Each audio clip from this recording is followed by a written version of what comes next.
आज ही हमारे साथ नासिर मोहम्मद साहब मौजूद हैं, नाइब सदर हैं मरकजी मुस्लिम लीग के। इनसे पूछेंगे ये एहतजाज के बाद आप क्या समझते हैं कि किसानों को किसानों का हक मिल जाएगा? जो नाइंसाफी निगरान हुकूमत ने, मौजूदा हुकूमत ने किसानों के साथ की है, उसका अजाला आप करवा सकेंगे इस एहतजाज के बाद? वालेकुम सलाम जी। मरकजी मुस्लिम लीग के जो मैनिफेस्टो है, अल्हम्दुलिल्लाह हम हर जालिम के खिलाफ, हर मजलूम के हक में, चाहे वो कश्मीर हो, फ़लस्तीन हो, मजदूर हो, किसान हो, हर प्लेटफार्म पर उनके हक में एहतजाज करते हैं। हमारा आइनी हक है कि हम आइन और कानून के अंदर रहते हुए अपने किसानों भाइयों के साथ यकजहती के लिए मैदान अमल में उतरें और इस हुकूमत वक्त पर एक प्रेशर क्रिएट करें। ये जो अपने पंजाब को, जो हरा भरा पंजाब, जो इंडियन पंजाब है, वो पूरे इंडिया को पालता है, और हमारा जो किसान है वो बेसिक नीड से भी वो कम्प्रोमाइज़ नहीं कर पा रहा। तो ये जो मालिक बने हुए हैं पंजाब के पिछले 35 साल से, इन्होंने आज इस नहीं तक किसान को पहुंचा दिया कि हमारी जो गंदम है, जो सोना है, वो सड़कों पर रुल रही है, वो आड़तों में जनाब जगह जगह पर रुल रही है, और किसान जो है वो अपने बुनियादी खर्चे भी नहीं पूरे कर पा रहा। आप क्या समझते हैं इसके जो कसूरवार हैं उनको कुछ सजा मिलेगी, या हर काम के लिए, हर हक के लिए पाकिस्तान में एहतजाज और धरने जरूरी है? हकीकत तो यही है, पाकिस्तान में आज तक कमीशन ही बने हैं, एहतजाज ही हुए हैं, उसका कोई रिजल्ट तो नहीं निकला। लेकिन पिछले 2, 4, 5 साल से आप देखें लोगों में एक शऊरी चीज़ बढ़ रही है, इल्म आ रहा है लोगों में। तो पाकिस्तान मरकजी मुस्लिम लीग भी इस चीज़ पे यकीन रखती है कि हम कम्युनिटी डेवलपमेंट करें, लोगों को शऊर दें, कम अज़ कम के वोट के जरिए तब्दीली लेके आनी है। ये मुल्क जिस, देखो एक तो ये छोटी चीज़ है, बड़ी चीज़ ये है, बिगर काज ये है कि जब तक हम पाकिस्तान जिस मकसद के लिए बना है उस मकसद के लिए इसको इस्तेमाल नहीं करेंगे, ये छोटे छोटे मसाइल है, ये कभी भी हल नहीं हो सकते। आपको अब किस इदारे से इंसाफ की तवक्को उम्मीद है कि कौन, क्योंकि देखें जो निगरान सेटअप है वो मौजूदा हुकूमत के समझे कि वही लोग बीच में है, तो आप क्या समझते हैं कि आर्मी चीफ से अपील करते हैं, चीफ जस्टिस पाकिस्तान से अपील करते हैं, किससे आप इंसाफ की अपील करते हैं? देखिए हमें तो चाहिए कि हम एग्जेक्टिव जो हैं, जो गवर्नमेंट है, उनसे ही हमें एहतजाज करना चाहिए, चाहे आर्मी चीफ हों, चाहे चीफ जस्टिस हों। ये हमारे लिए काबिल एहतराम है, हमारे अदारे हैं। किसी भी अदारे की इतनी, मतलब हर बंदा अपनी डोमेन में रह काम करे, मेरी बात को समझ रहे होंगे आप। हम तो हुकूमत वक्त से ही अपील करेंगे कि इनको चाहिए कि इनको हकूक दे किसानों को। कौन लोग, अगर मैं एक करप्शन करता हूं तो मैं अपना एहतसाब तो कभी भी नहीं करूंगा। तो जिन लोगों ने तमाम ज़ायरीन का, आपका कहना है, जितने भी एहतजाजी लोग हैं उनका कहना है कि निगरान सेटअप ने ये सारा मामला किया है, उनकी मिली भगत से गंदम खरीदी गई, आगे महंगे दामों बेची गई। इसमें तकरीबन 80 अरब से 100 अरब रुपए का इसमें घपला है, इसमें चीटिंग की गई है। आप क्या समझते हैं कि जिन लोगों ने चीटिंग की है, चोरी की है, वो चोर ही कहेगा कि मैं चोर हूं, या कोई इदारा इसकी छानबीन करेगा? जी मैं पहले आपसे अर्ज कर चुका हूँ, इसका 2 पॉइंट है। पहला पॉइंट तो ये है कि पाकिस्तान में आज तक कभी भी किसी को सजा नहीं मिली। ये ऐसा हो चुका है दर्जनों दफ़ा, चाहे मुशर्रफ का दौर हो, आटे का मामला हो, चीनी का मामला हो, चीज़ पाकिस्तान से बाहर जाती है, दूसरे रास्ते से फिर वापस आती है, जाने में भी करप्शन, आने में भी करप्शन। मैंने जो बात पहले की है आपसे उसी बात को रिपीट करूँगा। हम अपना केस अवाम की अदालत में लेके एक अवाम को तैयार करें कि जब तक अवाम जो खड़ी नहीं होती, ये जालिम है। ये पाकिस्तान में आप देख लें, जब से पाकिस्तान बना कौन लोग साबिक़ इक़्तिदार हैं, ब्यूरोक्रेसी के जो रिटायर हैं, सिविल ब्यूरोक्रेसी, मिलिट्री ब्यूरोक्रेसी, मार्शाल्लाह के अदवार, यहाँ जो आखिरी 35 साल में हमारा बेड़ा गर्क है उसमें आया अंडर सी लिस्ट। इनमें से कोई भी अवामी अमंगों को अमीन है जिसको अवाम के मसाइल के साथ कोई तल्लुक हो। ये सारे वही लोग हैं जिनका अवाम के साथ कोई, आप कहते हैं कि ये सारे वो लोग हैं जिनको, जो मिडिल क्लास है, एक आम लोगों की जो प्रॉब्लम है, हेल्थ की हो, एजुकेशन की हो, चाहे किसानों की हो, उसका कोई अमल। हमारा जो टारगेट भी मिडिल क्लास ही है। देखो गरीब तो पिस रहा है, आप बेहतर समझ सकते हैं, मेरे पढ़े लिखे आदमी हैं आप, कि पूरी दुनिया में एक फार्मूला है कि 1% जो है ना वो 14% को कन्वेंस करता है, 14% जो 35% मिडिल क्लास है को ट्रेंड सेट करती है, 35 और 14 और 1 मिल के फिर 50% पर रूल करते हैं। तो हमारा जो टारगेट है वो 35% हमारी मुल्ज़म भी मिडिल क्लास है, कि जो अपने रोजी रोटी के लिए, अपने बच्चों को पालने के लिए, अपने बच्चों की शादियों के लिए, जो वोटर्स वोटर हैं, ये जो 35% लोग हैं, ये आप लोगों को मौका क्यों नहीं देते? हर दफा आप कैंपेन करते हैं, लोगों के काम करते हैं, इसी तरह के किसानों का मसले हो या कोई भी हो, बिजली की तहरीक हो, गैस की तहरीक हो, मरकजी मुस्लिम लीग जो है वो आगे आगे नजर आती है। आप लोगों ने इनिशिएटिव लिया, जो सस्ते बाजार लगाए, सस्ती रोटियों के तंदूर लगाए, उसके बावजूद फिर वोटर को कन्विंस क्यों नहीं कर सकते आप? मैं आप बात करूंगा कि ये जो दुनिया में मामला चल रहे हैं, ये निज़ामों की जंग है। हमारा तो एक जुमले में बात करूंगा, शिकवा जुल्मत शब से कहीं बेहतर था अपने हिस्से की शम्मा जलाते जाते। हम अपने हिस्से का काम कर रहे हैं। यहाँ पे 1860 में जब गोरे ने एक मजहब को कैटेगरी बनाई, कमी की कैटेगरी बनाई, हमारा माइंड सेट बना दिया कि रियासत का मजहब के साथ कोई तल्लक नहीं है। उसी हवाले से परेशानी आती है कि लोगों को दीन समझ नहीं आ रहा कि जब तक ये इस्लाम जिस मकसद देखो फितरी निज़ाम है, उसमें हर चीज़ का हल मौजूद है। जब तक ये हम निज़ाम वो वाला नहीं अपनाएंगे जो अल्लाह के रसूल के निज़ाम वाला है, हमारे साथ आज तक यही हाथ हुआ है। किसी ने एशियन डगर का लारा लगाया हमें, किसी ने जनाब निज़ाम मुस्तफ़ा की तहरीक का लारा लगाया, बाद में अपने खानदानों के पेट पाले हैं। फिर जनाब किसी ने कहा नेशनलिज्म, किसी ने सोशलिज्म, किसी ने कुछ कहा। फिर अवाम का ही कसूर होगा ना, ये हर बार ट्रैप हो जाते हैं। मैं अगर खुली बात करूंगा कि जो 35% जो मिडिल क्लास है जिसको शऊर के साथ काम लेना चाहिए, वो भी आज बरादरी, फिरका, कबीला, सियासी, मजहबी फिरका वारियत का शिकार है। ये छोटा मसला है, मैं कह रहा हूँ वो बड़े मसले हैं। जब वो हल होगा तो ये ऑटोमेटिकली हल हो जाएंगे। आप समझते हैं कि अवेयरनेस की जरूरत है? बिल्कुल, हम शौरी मैं कह रहा हूँ कम्युनिटी डेवलपमेंट के लिए आए हैं कि अवाम को जब तक शौर नहीं आएगा मामला सीधे ट्रैक पर। हाँ जी बिल्कुल, ये थे मरकजी मुस्लिम लीग के नायब सदर, इनका कहना था कि अवाम में अवेयरनेस की जरूरत है। आज ये हमारे साथ मरकजी मुस्लिम लीग के जनरल सेक्रेटरी मौजूद है डॉक्टर साहब। हम डॉक्टर साहब से पूछेंगे कि पाकिस्तान में हर हक लेने के लिए, अपने बुनियादी हक लेने के लिए, अपना हकूक लेने के लिए एहतजाज और धरने ही जरूरी हैं। क्या हुकूमत वक्त या जितने भी इंसाफ करने वाले इदारे हैं वो अपने आप किसी चीज़ पे कोई एक्शन लेते नजर नहीं आते? अस्सलाम वालेकुम। वालेकुम अस्सलाम जी, आपने बात ठीक की है। असल में हम अंग्रेज़ की गुलामी से निजात हासिल करके पाकिस्तान बनाने में कामयाब हुए थे। वो सोच अभी तक चली आ रही है कि हुक्मरान अपने आप को आका समझते हैं, खादिम नहीं समझते। वो ये समझते हैं कि जनाब हमारा कौम को लूटना हक है, जुल्म करना हमारा हक है, ज़्यादती करना हमारा हक है, लिहाजा वो सारी कौम को कुचल देना अपने लिए फ़र्ज़ आइन समझते हैं। तो पाकिस्तान मरकज़ी मुस्लिम लीग आज इस हवाले से मैदान के अंदर है। हम बिल्कुल वाज़ेह लफ्ज़ों में ये बात कहना चाहते हैं कि अगर पाकिस्तान को आगे लेके जाना है, आपने तरक्की खुशहाली की बात करनी है, तो फिर हर तबके को उसका हक देना होगा। आज पाकिस्तान की 65% आबादी, गंदम पाकिस्तान की सबसे बड़ी फसल है। पाकिस्तान दुनिया में 8 गंदम पैदा करने वाले मुल्कों के अंदर शामिल हैं। तो अगर आप इस मईशत को बर्बाद कर देंगे, मुल्क कैसे चलेगा?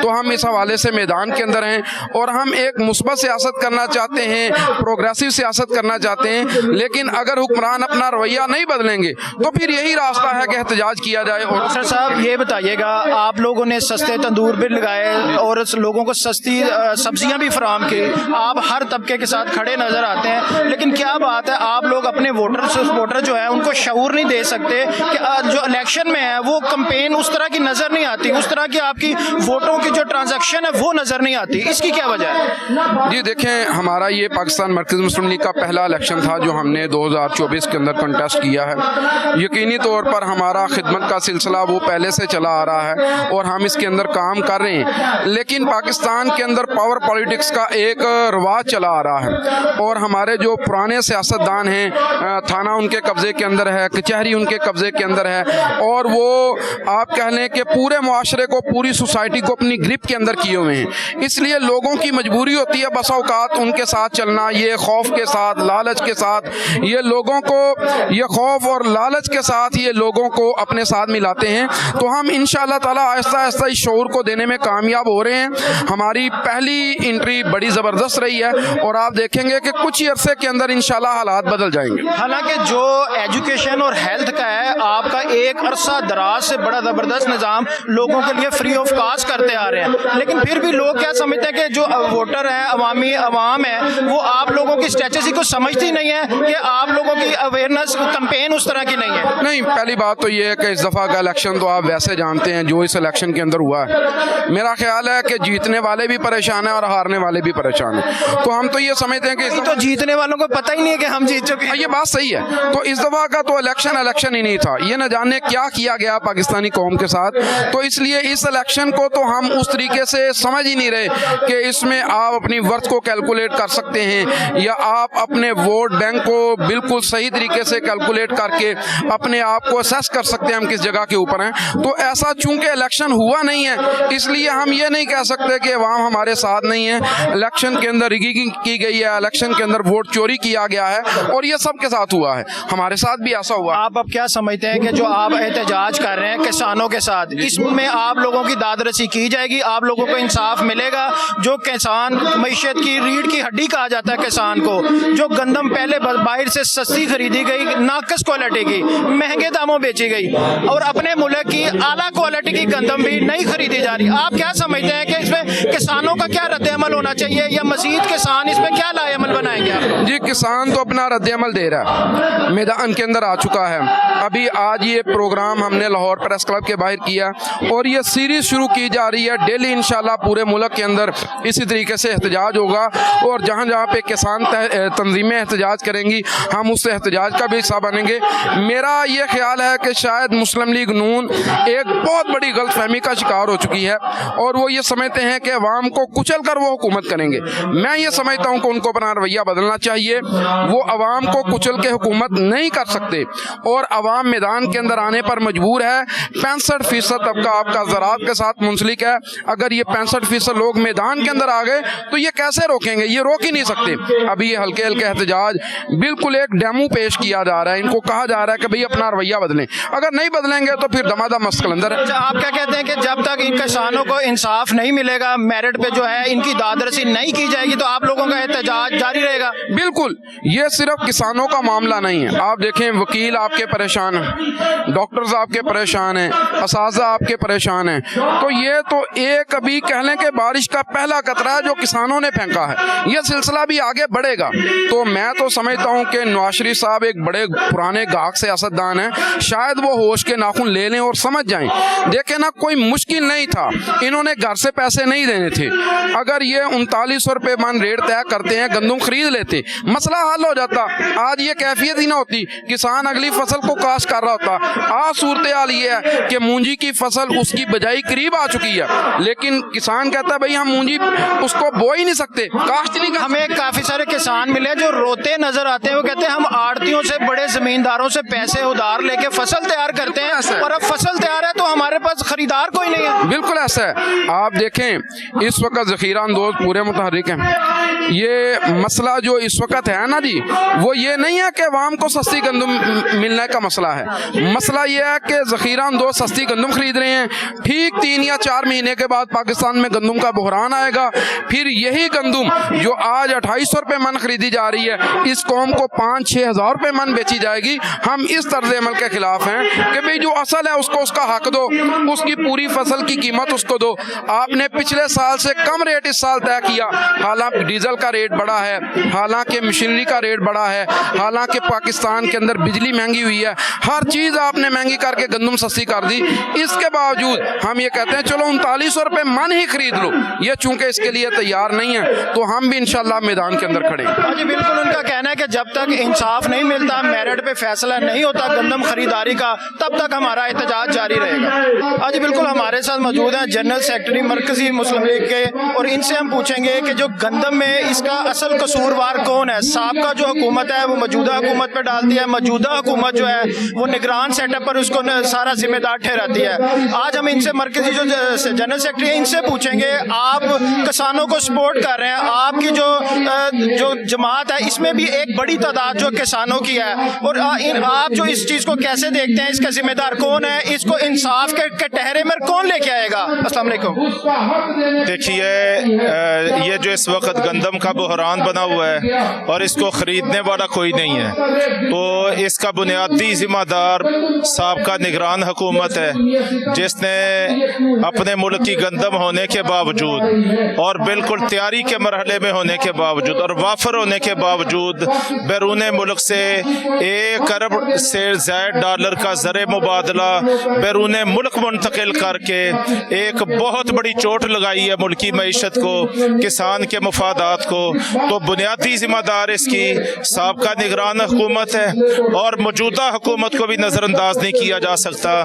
इसने भी उसका साथ निभाया है। तो हम तकाजा करते हैं अदालत उज़्मा से, हम तकाजा करते हैं मुल्क के मुख्तदर इदारों से कि जो भी इसका ज़िम्मेदार है उनको बाकायदा कटहरे में लाया जाए जाए, जिम्मेदारान को करार वाकई सजा दी जाए और जो मुल्क का किसान इस वक्त परेशान हाल है उसको बारदाना भी मुहैया किया जाए और मुनासिब तयशुदा रेटों पर उसकी गंदम को भी बाकायदा तौर पर उठाया जाए। अब ये बताइएगा कि तमाम इदारों की रिपोर्ट्स मौजूद थी कि पाकिस्तान में अल्हम्दुलिल्लाह गंदम जो है वो भरपूर जो है वो होगी इस बार, लेकिन फिर ये खरीदने की वजह क्या थी?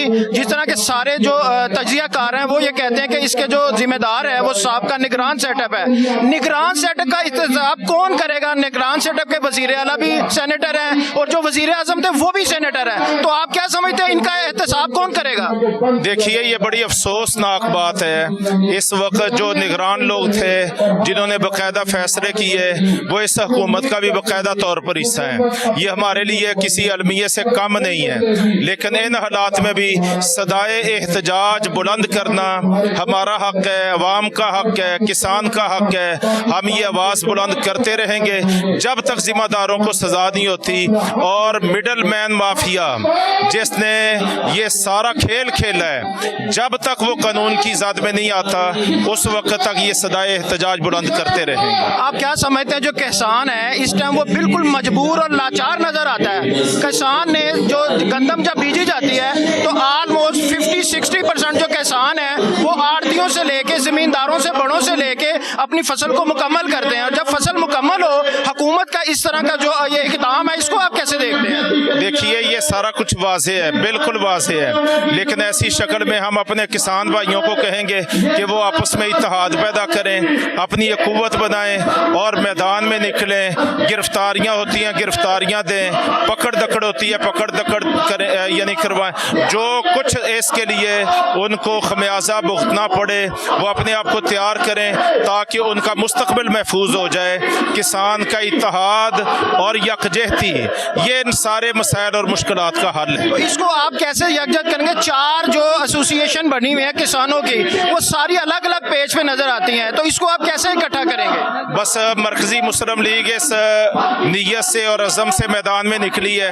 इंशाअल्लाह हम किसान इत्तेहादों के पास जाएंगे, उनके लीडरों के पास जाएंगे, अवाम के पास जाएंगे, शहर शहर जाएंगे और इंशाअल्लाह अवाम को भी मुत्तहिद करेंगे और किसान इत्तेहादों को भी मुत्तहिद करेंगे। आप क्या समझते हैं मरकजी मुस्लिम लीग जो है ये इलेक्शन के एक स्टंट के तौर पे किसानों का साथ दे रही है या एहसान यकजहती जो है एज ए पाकिस्तानी होने के लिए उनका साथ दे रही है? आप देखिए, अल्लाह का ये हमारे ऊपर फजल है, हमने हमेशा मजलूम का साथ दिया है। वो मजलूम कश्मीर का हो, फ़लस्तीन का हो, मुल्क के अंदर हो या बाहर हो, जहाँ भी मजलूम होते हैं हम हमेशा मजलूम के साथ खड़े होते हैं। अब कोई इलेक्शन की मुहिम नहीं है और हम मैदान में निकले हैं, ये एक दिल में मजलूम की मदद का जज्बा है। इंशाअल्लाह इसको पाया तकमील तक पहुँचाएंगे। आज बिल्कुल नाजरीन, आपने देखा किसानों की, आपने बात सुनी किस कदर परेशान है हुकूमत वक़्त से। उनको 3,900 से शुरू किया गया, 3,200 किया गया, 2,900 किया, आखिर का अब 2,500 से 2,600 की गंदम खरीदारी का जो टारगेट दिया गया है। और इस टारगेट को जो जखीरा अंदोज हैं वो इस वक्त 2,200 में गंदम खरीदेंगे। 3 से 4 माह बाद इसकी किल्लत पैदा होगी और उसके बाद इसी गंदम को 5 से 6,000 में फरोख्त किया जाएगा। जिस तरह के एक पंजाबी के शायर ने कहा, रोटी गल विच फा पांदी है, रोटी गल विच फा पांदी है, रोटी नुकरे चाह लांदी है, इत्थे रोटी बंदा की खानी है, इत्थे रोटी बंदा खा जाती है। जैसे कि आपने देखा कि पिछले साल में गंदम की इस कदर जो है किल्लत पैदा की गई कि जिस तरह लोगों की जानों को ज़िया भी किया गया। हुकूमत वक़्त को चाहिए कि उस सब चीज़ों को मद्देनजर रखते हुए किसानों की दादरसी की जाए, इनसे जो रेट वादा किया गया था उस रेट पे गंदम खरीदारी की जाए, इनको बारदाना दिया जाए। मिलते हैं अगले प्रोग्राम के साथ। अल्लाह हाफिज।